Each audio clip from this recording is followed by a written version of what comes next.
구실이야기 160회입니다.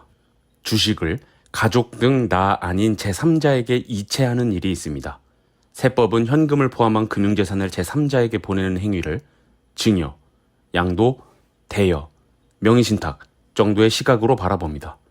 친구의 주식계좌에 담보 부족이 발생하자 내 주식을 빌려주려고 이체하는 경우가 있는데 최근 이러한 행위로 세무서에서 해명자료 안내를 받는 분들이 많은 것 같습니다. 일반적으로 해명자료 안내는 증권거래세 무신고 혐의에 대한 해명자료를 받게 됩니다.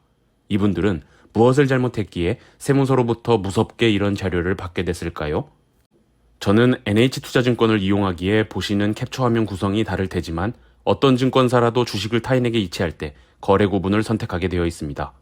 양도, 증여, 대차, 기타 중 해당 사항에 체크합니다. 그런데 대부분 세금 문제를 잘 모르는 데다가 증권사 시스템상 가장 상단 또는 가장 앞에 양도가 놓여 있으니 무심코 그냥 양도로 선택하고 주식을 이체하게 되는데 여기서 문제가 발생합니다. 이렇게 선택한 거래 구분 및 주식의 이체는 국세청에 통보됩니다. 양도로 선택하고 넘겼으니 국세청에서는 주식을 돈을 주고 판 것으로 보는 것이죠.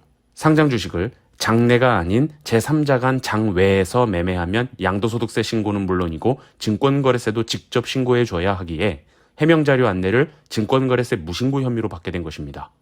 증권사에서 설명하고 있는 거래 구분에 대한 내용을 함께 볼까요? 거래 구분을 선택하고 이체한 거래는 세법에 따라 분기 종료 후 국세청에 자동 제출된다고 합니다. 그 하단엔 각종 세법상 주의사항도 분명히 기재하고 있네요. 이처럼 단순히 친구가 담보 부족을 겪어 잠깐 주식을 이체해줄 아주 사소한 목적이었지만 내재된 세법 문제를 무시하고 어쨌든 거래 구분을 선택해야 하기에 앞부분에 배치된 양도 또는 증여로 선택하면 최근과 같이 해명자료 안내를 받게 되는 것이에요. 꼭 주의하시기 바랍니다. 그렇다면 이미 해명자료 안내문을 받았을 때 어떻게 소명해야 할까요? 양도도 아닌데 세금을 낼 순 없으니 인정해버리면 너무 억울합니다. 그렇다고 세무서에서 이런 안내를 처음 받아보니 두렵기도 해서 빨리 끝내버리고 싶기도 합니다. 식상한 말이지만 세법은 실질에 따릅니다. 나와 제3자 간 특정한 목적이 있어 어떤 행위를 했는데 그 행위가 세법상 과세 대상이 아니라면 과세할 수 없습니다.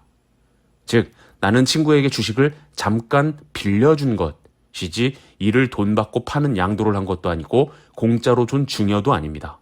다만 억울함을 편지 같은 글로 호소하는 것으로는 입증력이 떨어지겠죠. 사실 안 걸릴 줄 알고 정말 나는 친구에게 주식을 돈 받고 팔고서는 세금 신고를 안 했다가 걸린 것일 수도 있잖아요. 국세청 입장에서 보기에요. 그러니까 명백한 정황 증거 같은 것들이 필요합니다. 정답이 있는 것은 아니고 저희 개인적인 의견인데요.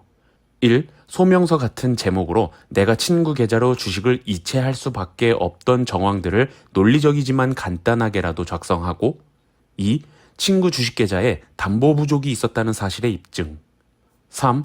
내가 보유한 은행과 증권사 모든 계좌의 주식을 이체한 시점 및 그 전후 약 2-3개월치 거래 내역을 제시함으로써 주식 이체 대가로 현금을 받은 바 없다는 사실의 입증 4. 주식을 이미 돌려받은 상태라면 친구 명의 계좌에서 내 계좌로 반환된 입고 거래 내역 5.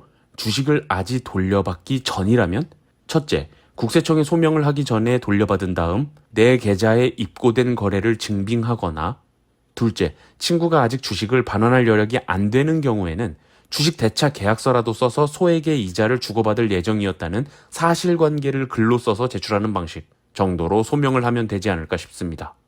이 정도 했는데 인정되지 못하고 결국 증권거래세가 추징되고 양도소득세 문제까지 이어진다면 조세불복으로 가는 수밖에 없죠.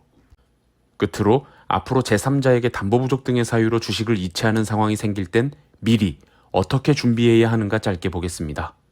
1. 증권사에서 이체할 때 거래 구분을 맨 앞 또는 맨 위에 있는 것을 무턱대고 선택하는 것이 아니라 대차 거래 또는 기타로 설정해서 이체하고 2. 거창할지라도 간단히 당사자 간 주식 대차 계약서 같은 문서를 작성해 두면서 주식을 반환받을 때 소액의 이자라도 설정해서 받으시고 3. 주식 투자를 많이 하는 분들은 2-3년이 지나도 깜빡하고 돌려받지 않은 채로 있는 경우가 있는데 꼭 대차 거래 건별로 반드시 빠른 시일 내에 돌려받도록 해야 합니다. 설령 거래 구분을 양도로 체크해서 넘겼다가 문제가 불거졌더라도 이미 해명 자료 안내를 받은 시점에는 상대방으로부터 주식을 돌려받은 주식거래 내역이 있다면 소명하기가 아주 쉬워지거든요. 이상으로 160회 구실 이야기를 마치겠습니다. 감사합니다.